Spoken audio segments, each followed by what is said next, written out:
नमस्कार साथियों, आप सभी का एक बार फिर से स्वागत है स्टूडेंट साइंस क्लासेस में।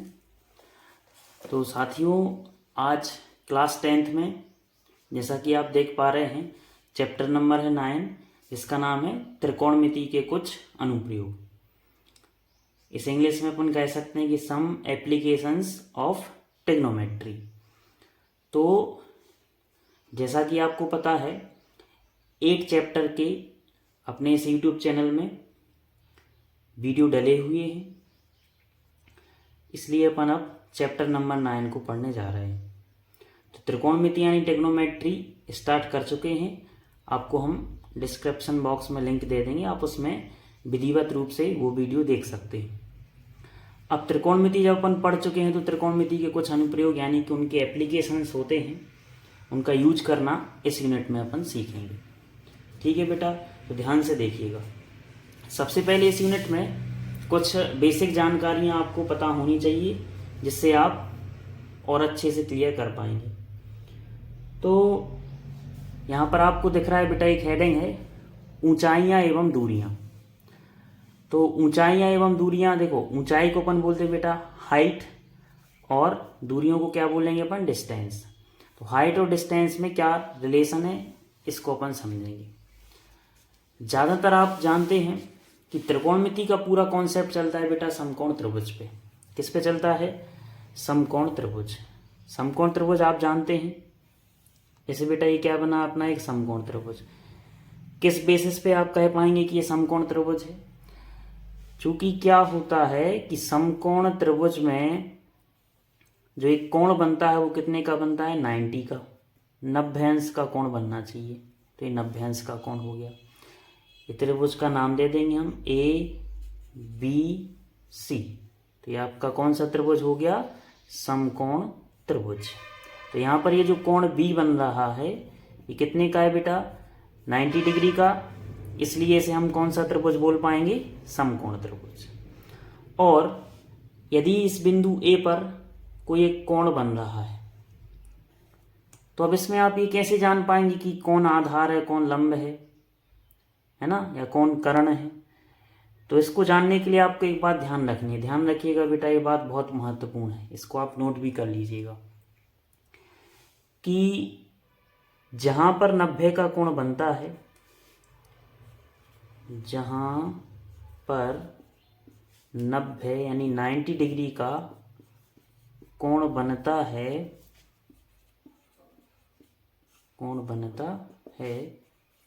उसके सामने वाली भुजा, ध्यान रखना बेटा, उसके सामने वाली भुजा होती है बेटा कर्ण। क्या होती है, कर्ण। ध्यान रखना बेटा, जहां पर भी या जिस बिंदु पर 90 अंश का कोण बने तो उसके सामने वाली भुजा, तो सामने वाली भुजा कौन सी दिख रही है बेटा आपको, ये। तो ये क्या कहलाएगा बेटा, कर्ण। ठीक है। और इस बिंदु A पर कोई एक अन्य कोण बन रहा है ना, आपको ये बात भी ध्यान रखनी है, जहां 90 का बनेगा उसके सामने वाली भुजा को कर्ण बोलेंगे, और जहां पर नॉर्मल कोण बनेगा, या वो कोण चाहे 30 अंश का हो, या 45 अंश का, या 60 अंश का, है ना, ये वाला कोण। तो इस नॉर्मल से कोण के सामने वाली भुजा, कोण के सामने वाली भुजा को क्या कहेंगे बेटा अपन, लंब। क्या कहते हैं, लंब कहते हैं। ध्यान रखना बेटा। तो ये कोण यहाँ पे बन रहा है ना, इसके सामने वाली भुजा आपको दिख रही है ये, तो ये क्या बन रहा है बेटा, लंब। ठीक, लेंथ यानी लंबाई, ये आपको हाइट दिख रही ना। अब बचा क्या बेटा, ये आपको दिख रहा है ये धरातल है ना, यानी सबसे नीचे वाला भाग, यानी जिसे अपन बेस बोल सकते हैं। तो बेस को अपन क्या कह सकते हैं बेटा, आधार। बचा क्या आपका, आधार।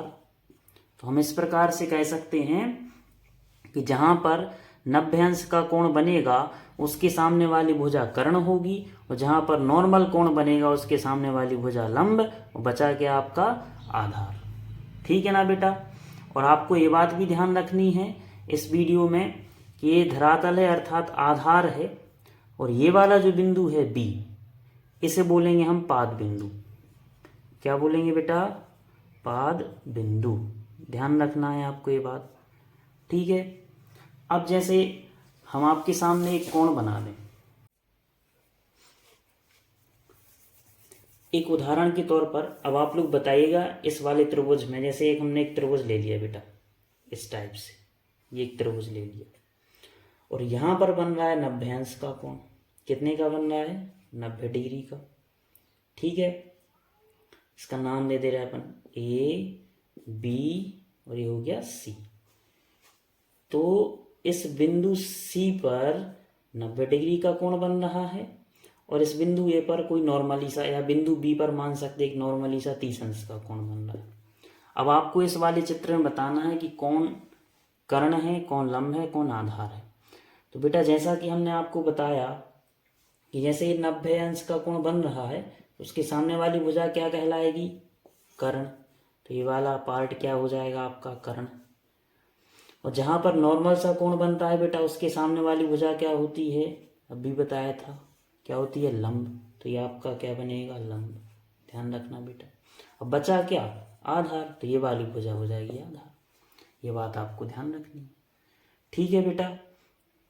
अब इसी बेसिस पे यूनिट नंबर 8 में अपन चर्चा किए हैं, फिर भी आपको हम बता दे रहे बेटा कि लंब, आधार और कर्ण के बीच में, यानी कि ये त्रिकोणमिति जो अनुपात होते हैं, इन्हीं का आपस में रिलेशन करके बहुत सारी ज्याएं आ जाती हैं। तो ज्या क्या कहलाती है बेटा? जैसे कि साइन, कॉस, टेन, कॉट, सेक, कोसेक। तो ये क्या कहलाती है बेटा? ज्याएं, ठीक है।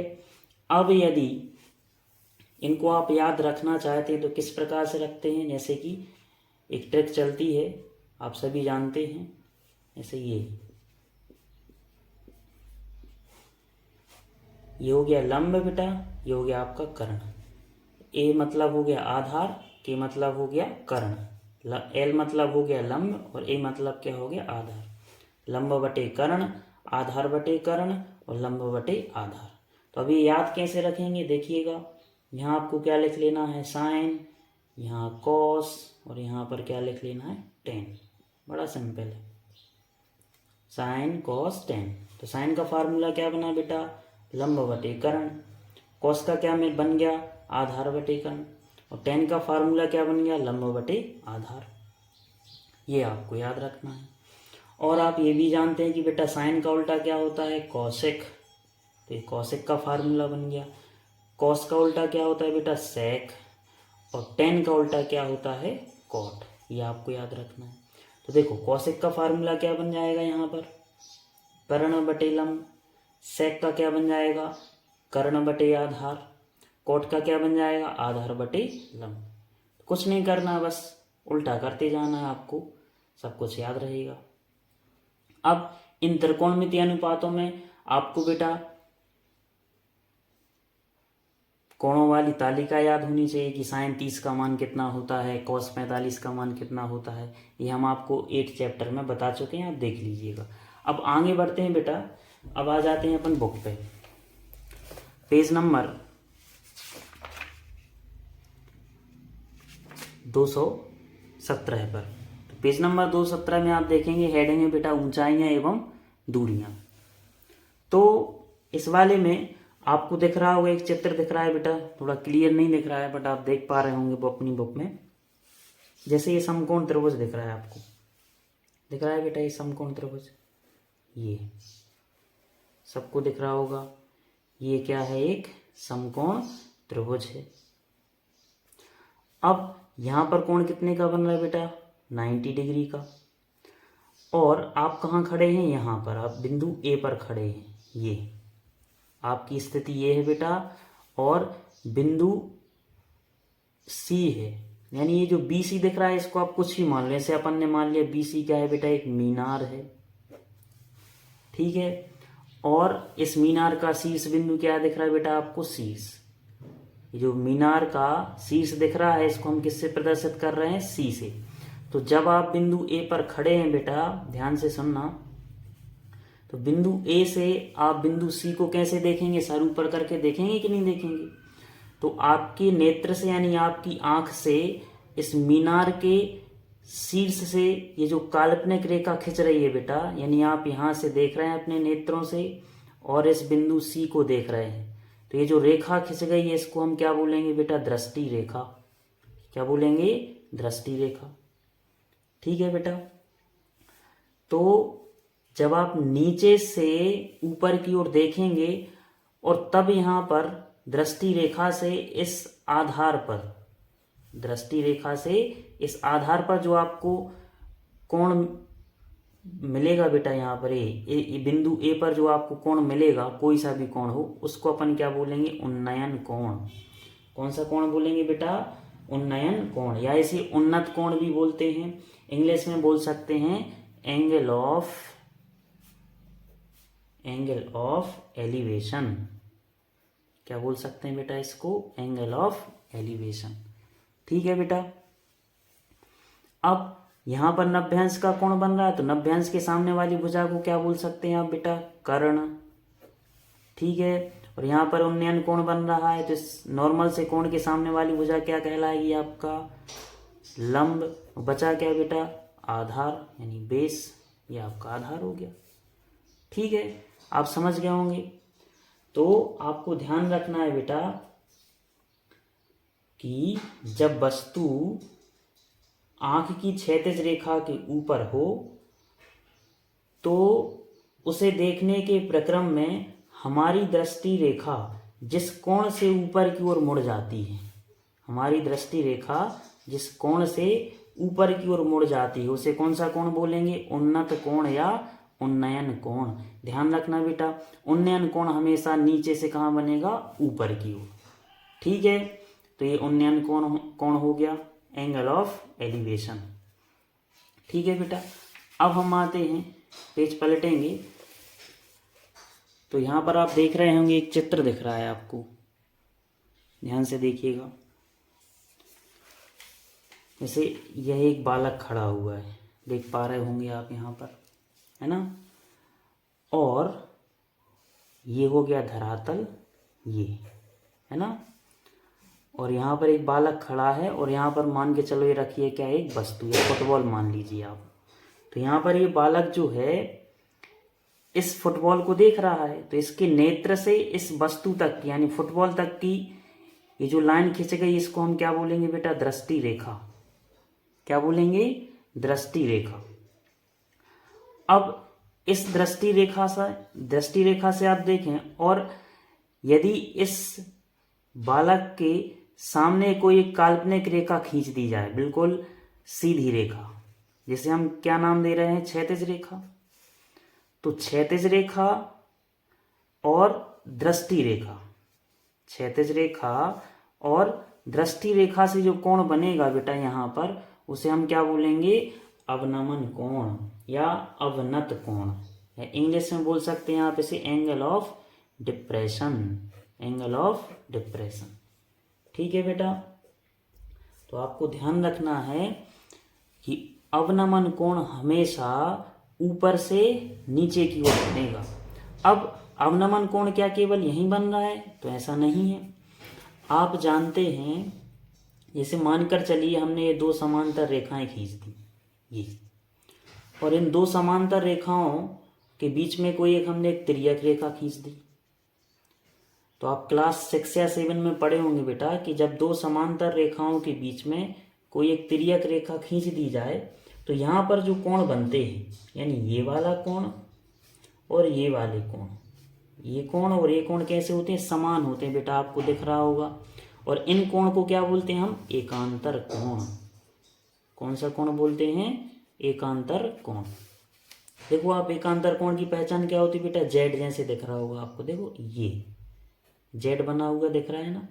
तो ये वाला कोण और ये वाला कोण कैसा होता है? समान होता है। तो जब अपन प्रश्न हल करेंगे ना, तो ये वाला कोण तो बनता ही है अवनमन कोण, परंतु इसको नहीं लेते हैं अपन, ये वाला कोण लेते हैं हल करने के लिए, ये। ठीक है ना बेटा। चलिए, तो आपको ध्यान रखना है कि अवनमन कोण सदैव ऊपर से कहाँ बनेगा? नीचे की ओर। ठीक है। चलिए, तो ये था इस यूनिट नंबर 9 का बेसिक सा नॉलेज। और ये जो बात हमने आपको यहाँ पर लिखवाई थी आपको ध्यान रखना है कि 90 अंश के सामने वाली भुजा कहलाएगी बेटा कर्ण और नॉर्मल से कोण के सामने वाली भुजा कहलाएगी लंब। ठीक है, अब कॉन्सेप्ट जब अपन क्लियर करेंगे वहाँ पर जब क्वेश्चन करेंगे तो जिसका भी जिक्र होगा चाहे वो कर्ण हो या आधार हो तो उन्हीं को बस लेना है आपने। अब मान के चलिए किसी क्वेश्चन में केवल जिक्र हो रहा है कर्ण और आधार का तो आपको कर्ण और आधार को लेकर ही चलना है, लंब से आपको कुछ लेना देना नहीं है। आर्य बात समझ में? यानी मतलब ये है कि यदि किसी क्वेश्चन में आपको कर्ण का मान ज्ञात करना है और आधार का मान दिया है, कर्ण का मान ज्ञात करना है और आधार का मान दिया है तो कर्ण को आप ऊपर रखिएगा और आधार को कहाँ रखिएगा? नीचे। और लंब का मान यदि नहीं दिया है तो आपको उससे नहीं बोलना है। यदि इन दोनों में कोई एक रिलेशन बन रहा है तो आप कर्ण को ऊपर रखना और आधार को नीचे रख देना। जरूरी नहीं है कि जिसका मान ज्ञात करना है कि उसको आप ऊपर ही लिखेंगे, ऐसा नहीं है। आप कर्ण को नीचे भी कर सकते हैं। बस फर्क क्या होता है कि जैसे कर्ण का मान आपको निकालना है, आधार का दिया है तो कर्ण बटे आधार बना। तो कर्ण बटे आधार कहाँ होता है? इस वाले में, सेक में होता है कि नहीं होता है? कर्ण बटे आधार सेक में। अब यदि आधार आप ऊपर कर देंगे और कर्ण नीचे कर देंगे तो आधार बटे कर्ण हो जाएगा, तो वहां पर क्या आ जाएगा? कॉस आ जाएगा। तो उससे कोई दिक्कत नहीं रहती है। बस आपको ये याद रखना है कि जिनका रिलेशन बनता है उन्हीं को ले लेते हैं, तीसरे वाले से आपको बोलना नहीं है बिल्कुल। ठीक है बेटा, तो आशा है आपको ये पूरा बेसिक सा कॉन्सेप्ट समझ में आया होगा। अब हम चलते हैं अपनी प्रश्नावली की तरफ।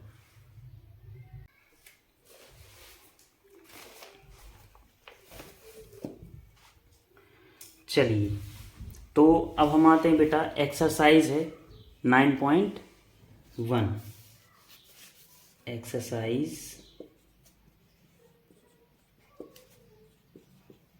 9.1। तो एक्सरसाइज 9.1 में पढ़ते हैं बेटा क्वेश्चन नंबर फर्स्ट। तो यहाँ पर आप देख पा रहे हैं क्वेश्चन नंबर फर्स्ट में बोला गया है कि सर्कस का एक कलाकार एक 20 मीटर लंबे डोर पर चढ़ रहा है जो अच्छी तरह से तनी हुई है और भूमि पर सीधे लगे खंबे के शिखर से बंधा हुआ है। यदि भूमि स्तर के साथ डोर द्वारा बनाया गया कोण 30 अंश का हो तो खंबे की ऊंचाई ज्ञात कीजिए। और आपको ये प्रश्न में आकृति भी दी गई है, देख पा रहे हैं आप? तो देखिएगा, इन प्रश्नों को करने का कॉन्सेप्ट बहुत इजी है। बस आपको करना क्या है बेटा, प्रश्न को ध्यान से पढ़ना है अच्छे से और प्रश्न जो कह रहा है उसके हिसाब से आप चित्र बना लीजिए और पूरा कॉन्सेप्ट समझ में आ जाएगा, ऑटोमेटिक आपका आंसर आ जाएगा। बस ध्यान से देखना। चित्र तो हालांकि दिया गया है आपके प्रश्न में, लेकिन फिर भी अपन बनाएंगे। देखो, सर्कस का एक कलाकार 20 मीटर लंबी डोर पर चढ़ रहा है। अब बेटा यदि कोई सर्कस का कलाकार है 20 मीटर लंबी डोर पर चढ़ रहा है तो डोर कैसी होगी? अब डोर जो बंधी है रस्सी की वो किसी ना किसी खंबे से बंधी होगी, है कि नहीं? तो आपको सबसे पहले क्या बना देना है? खंबा। ठीक है, तो ये अपन ने क्या बना दिया? खंबा। खंबा तो आप सभी जानते हैं, खंबे तो ऐसे ही लगे रहते हैं सीधे, है ना? तो यहां पर हमने कहा कि ए बी क्या हो गया? एक खंबा। ठीक है, और खंबे के शिखर से 20 मीटर लंबी क्या बनी है? एक डोर बनी है। अब डोर कहां पर बनी होगी? शिखर पे, यानी यहां पर। तो बिंदु ए से ये बांध दिया अपन ने, क्या डोर कहां पर? यहां पर। सर्कस का कलाकार बंदरों जैसे इस पर चढ़ेगा। ठीक है बेटा, अब इस वाली लाइन को अपन अपने मन से मिला देते हैं। देखो ये तो ए बी और ये क्या हो गया? सी।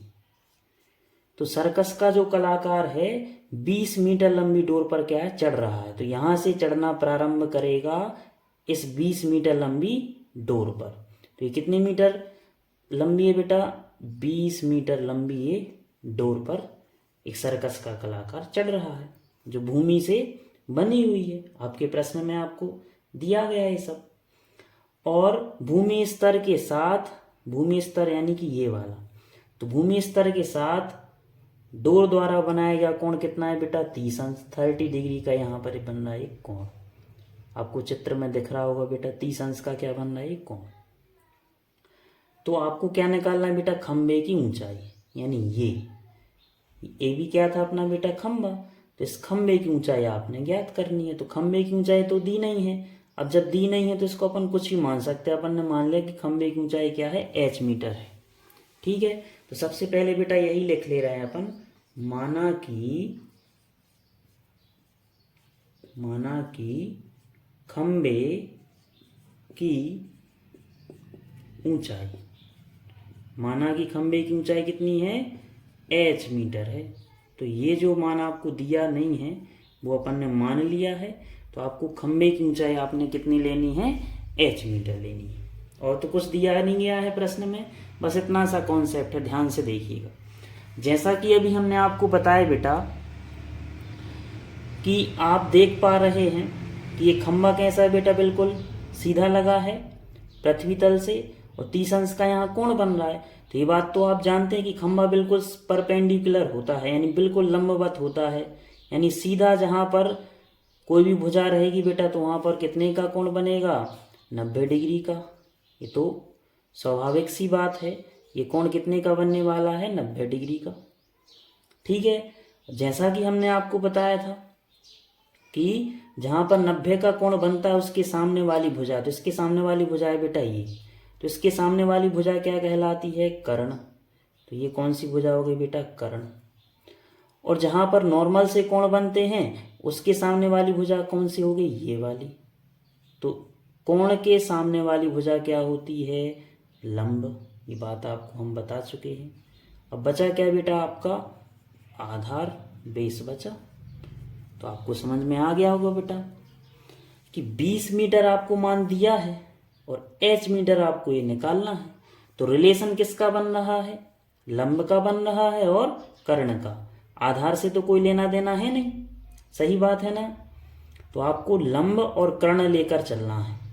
तो आप एक काम करिए, लंब का मान आपको निकालना है, तो लंब को कहाँ रख दे रहे हैं अपन ऊपर, लंब को कहाँ रख देंगे अपन ऊपर। सबसे पहले तो इस डोर की लंबाई लिख लेंगे, डोर की लंबाई, डोर की लंबाई क्या है बेटा AC, तो डोर की लंबाई बराबर 20 मीटर।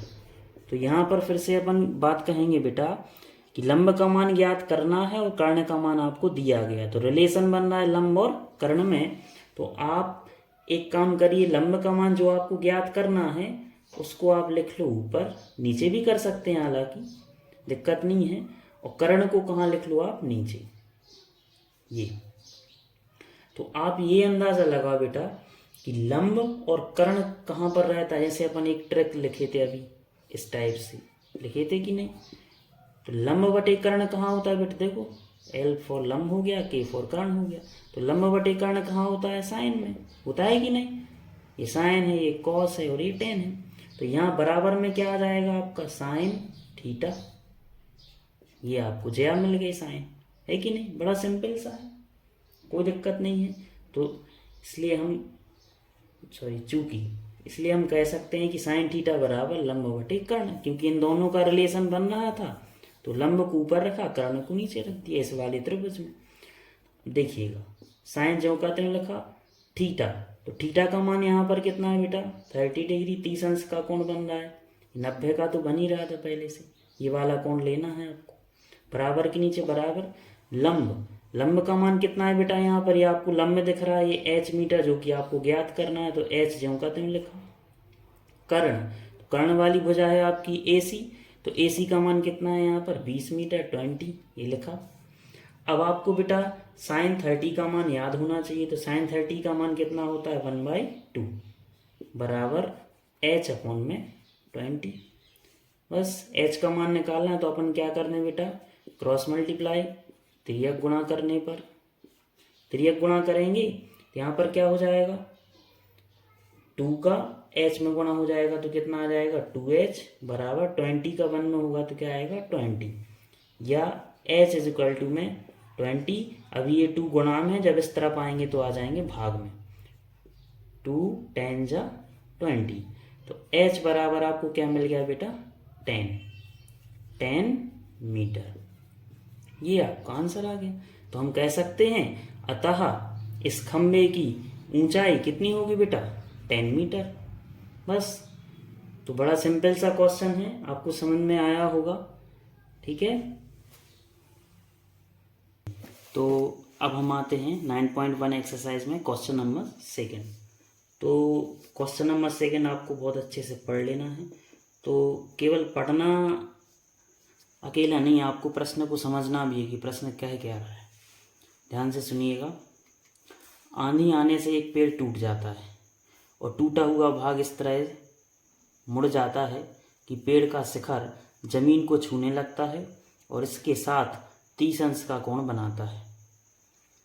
पेड़ के पाद बिंदु की दूरी जहाँ पेड़ का शिखर जमीन को छूता है वो कितनी है 8 मीटर है। तो आपको क्या निकालना है पेड़ की ऊंचाई। ध्यान से देखिएगा। सबसे पहले बात हो रही है यहाँ पर पेड़ की। तो आंधी आने पर पेड़ क्या है टूट जाता है। तो सबसे पहले तो अपन बना ले रहे हैं बेटा पेड़। अब पेड़ कैसा होता है बेटा, पेड़ तो हमेशा सीधा ही रहेगा, टेढ़ा तो रहेगा नहीं। ये हो गया आपका पेड़, ये मान लीजिए आप। ये ए बी क्या हो गया एक पेड़ हो गया ए, और ये क्या हो गया बी। ए बी क्या हो गया एक पेड़। और इस पेड़ की आप कुल ऊंचाई मान लीजिए क्या h, क्योंकि अंत में आपको पेड़ की ऊंचाई ही निकालनी है। तो वो पेड़ की ऊंचाई आपने क्या मानी h। तो ए बी एक पेड़ हो गया, आप लिख सकते हैं जिसकी ऊंचाई माना कितनी है h मीटर। ठीक है। अब आंधी आने से पेड़ क्या है टूट जाता है और टूटा हुआ भाग इस तरह से मुड़ जाता है कि पेड़ का शिखर जमीन को छूने लगता है। अब जब इस पेड़ को आप आधी जगह से तोड़ेंगे, है ना, ये टूटेगा तो फिर ये कैसा हो जाएगा मुड़ के कहाँ पर आ जाएगा जमीन पर। तो ये मान के चलिए कि आधा भाग इसका ये टूट गया और टूट कर कहाँ गिरेगा वो जमीन पर। ये गिरा जमीन पर आधा हिस्सा, ये वाला हिस्सा कहाँ गिर गया जमीन पे। ठीक। शिखर जमीन को छूने लगता है और इसके साथ कितने का कोण बन रहा है 30 अंश का। तो यहाँ पर इस धरातल पर कितने अंश का कोण निर्मित होगा 30 डिग्री का। 30 अंश का कोण बन गया। ये नाम दे सकते हैं आप ए बी और ये हो गया सी। पेड़ के पाद बिंदु की, तो बेटा ये पूरा था पेड़, ए बी क्या था एक पेड़, और पेड़ का पाद बिंदु कहलाता है बेटा ये बी। पेड़ का पाद बिंदु क्या हो गया बी। तो बी की दूरी जहाँ पेड़ का शिखर जमीन को छूता है वो कितनी है 8 मीटर। मतलब इस पाद बिंदु से इस ये जो शिखर नीचे छू रहा था यहाँ से यहाँ तक की जो दूरी है वो कितनी है 8 मीटर।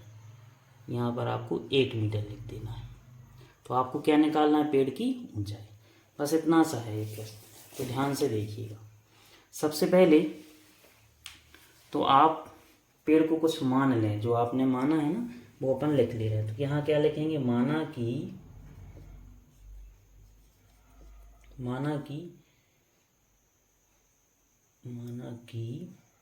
ए बी एक पेड़ है। माना कि ए बी एक पेड़ है जिसकी ऊंचाई बराबर, जिसकी ऊंचाई कितनी मान लें आप h मीटर है। तो आपने पेड़ की ऊंचाई क्या मानी h मीटर। तो आप कह सकते हैं बेटा देखो ए बी सी, यहाँ हमने बिंदु क्या दे दिया डी। अच्छा एक बात बताइए, यदि टोटल ऊंचाई आपने h मानी है चूंकि h बराबर, तो ये जो h है वो कैसे मिलकर बना है AD प्लस में DB, यानी AD पार्ट जोड़ेंगे आप और DB पार्ट जोड़ेंगे तब जाके पूरा AB पार्ट मिलेगा। तो हम H बराबर क्या कह सकते हैं यहाँ पर AD प्लस BD या DB कह सकते हैं। Equation number first.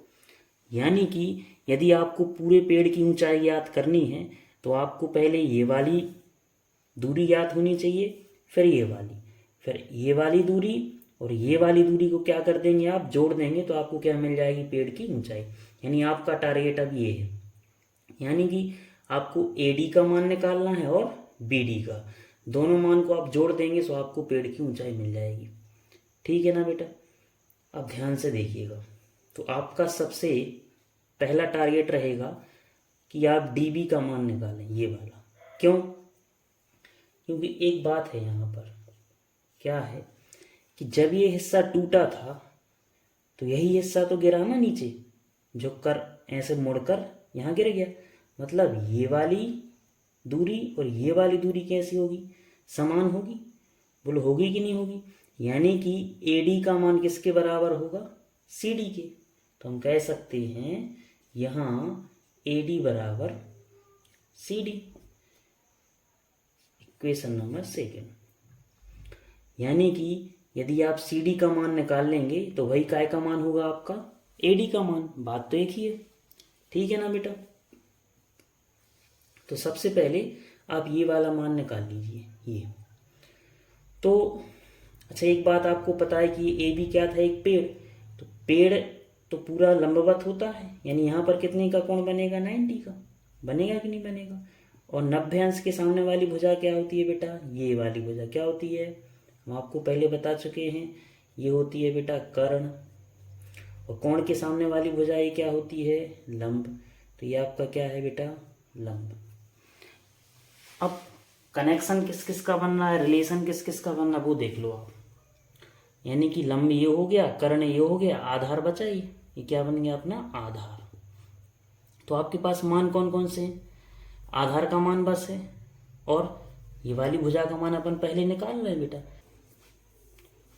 तो इस चित्र में आप देख पा रहे हैं बेटा कि AD का मान CD के कैसे है? बराबर है।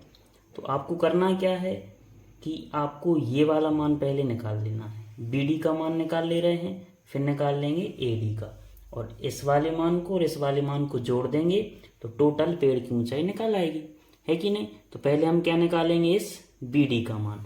तो BD का मान निकालना है, अर्थात लंब का मान निकालना है। तो लंब का मान यदि अपन को निकालना है तो लंब के मान को कहाँ रखेंगे अपन? ऊपर। अब लंब का रिलेशन किससे बन रहा है? नहीं, किसका मान आपको ज्ञात है उसको नीचे कर दे रहे हैं। तो लंब का रिलेशन बन जाएगा आधार से, क्योंकि लंब का मान आपको ज्ञात करना है और आधार का मान आपके पास है। कर्ण से तो कोई लेना देना है नहीं, तो आधार का मान आपके पास है, तो हमने आधार को कहाँ कर दिया? नीचे। तो आपका फार्मूला क्या बन गया? लंब बटे आधार। अब ये बात आपको पता होनी चाहिए बेटा कि लंब बटे आधार किसका फार्मूला है? तो बेटा ये किसका फार्मूला है? tan थीटा का। अब यहाँ पर आपको थीटा का मान रख देना है। तो थीटा का मान कितना है? 30 अंश, और लंब का मान आपको निकालना है, यानी BD लंब है आपका, और आधार क्या है बेटा? 8। ठीक। अब आपको tan 30 का मान पता होना चाहिए बेटा। तो tan 30 का मान कितना होता है? 1/√3 इक्वल टू में BD रहेगा, अपन में क्या रहेगा? 8। अब आप तिर्यक गुणा कर देंगे BD का मान निकालने के लिए। √3 का BD में गुणा होगा तो क्या आएगा? √3 इंटू में आ जाएगा BD, और 8 इंटू 1 क्या हो जाएगा? 8। तो BD बराबर आपका क्या हो जाएगा? 8। अब ये गुणा में इस तरफ आएगा तो काय में हो जाएगा? भाग में। तो आपका BD का मान कितना निकला? 8/√3 मीटर। ये आपका इक्वेशन नंबर 3 बन गया। ठीक है बेटा। तो आपके पास BD का मान आ चुका है। अब इसके बाद आपको काय का मान निकालना है? AD का। अब चूंकि AD का मान अपन ऐसे निकाल नहीं सकते हैं, क्योंकि ना यहाँ पर AD का कनेक्शन इस त्रिभुज से है ना किसी कोण से है। लेकिन आप ये बात जानते हैं कि AD का मान किसके बराबर है? CD के, क्योंकि ये वाला हिस्सा टूटकर यहाँ झुका था कि नहीं। तो अपन एक काम करते हैं बेटा, CD का मान निकाल ले रहे हैं, वही मान किसके बराबर रख देंगे? AD के बराबर में रख देंगे। तो CD का मान निकालना है अपन को, तो पुनः फिर से इसी त्रिभुज में, ये त्रिभुज क्या है आपका? पुनः त्रिभुज CBD। तो पुनः त्रिभुज CBD में हम क्या कहेंगे कि कर्ण का मान आपको निकालना है बेटा। तो कर्ण को हमने कहाँ रख दिया? ऊपर। और अब कर्ण का कनेक्शन आप देखो, लंब से भी कर सकते हैं, क्योंकि लंब का मान आपके पास आ गया है, या आधार से भी कर सकते हैं। ठीक है, किसी से भी कर दो, कोई दिक्कत नहीं। अपन आधार से कर दे रहे क्योंकि आधार का मान थोड़ा छोटा है, दिक्कत नहीं जाएगी आपको। तो कर्ण बटे क्या आ जाएगा, आधार। अब आपको ये बात पता होनी चाहिए बेटा, कर्ण बटे आधार किसका मान होता है, ये होता है सेक थीटा का, होता है कि नहीं ये फॉर्मूला। अब यहाँ पर आपको थीटा का मान रख देना है, तो थीटा का मान कितना है बेटा, 30 डिग्री। कर्ण क्या है आपका, कर्ण है आपका CD, और आधार क्या है आपका बेटा 8। अब आपको सेक 30 का मान पता होना चाहिए। अब सेक 30 का मान यदि आपको पता नहीं है तो कोई दिक्कत नहीं, आप एक काम करिए, कॉस, क्योंकि सेक का उल्टा क्या होता है कॉस, कॉस 30 का कितना होता है √3/2, इसके मान को उल्टा कर दो तो 2 क्या हो जाएगा, 2/√3 इक्वल टू में कितना बना, CD/8।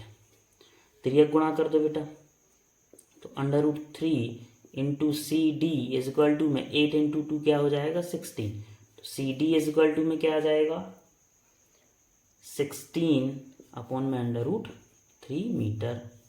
तो ये आपका काय का मान आ गया बेटा, CD का, इक्वेशन नंबर 4। तो आप देख पा रहे हैं बेटा समीकरण 2 से क्या जान रहे हैं आप, कि CD का मान किसके बराबर है, AD के। देखो आप AD बराबर क्या लिखा है यहाँ पर CD, तो हम कह सकते हैं कि AD बराबर, समीकरण 2 में हम AD बराबर क्या लिखा है CD, तो हम CD के का मान कितना रख दे रहे हैं यहाँ पर 16/√3। ये मिल गया हमें इक्वेशन नंबर 5, मिल गया कि नहीं। अब आपको काय का मान बताना था बेटा, देखो AD का चाहिए था मान, ये आ गया, BD का चाहिए था, ये भी आ गया।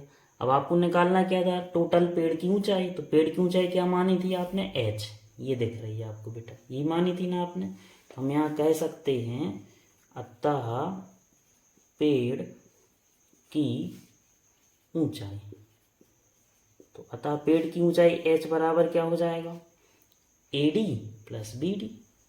टोटल ऊंचाई H मानी थी ना आपने, तो AD का मान और BD का मान जोड़े दे रहे हैं तो टोटल ऊंचाई आ जाएगी।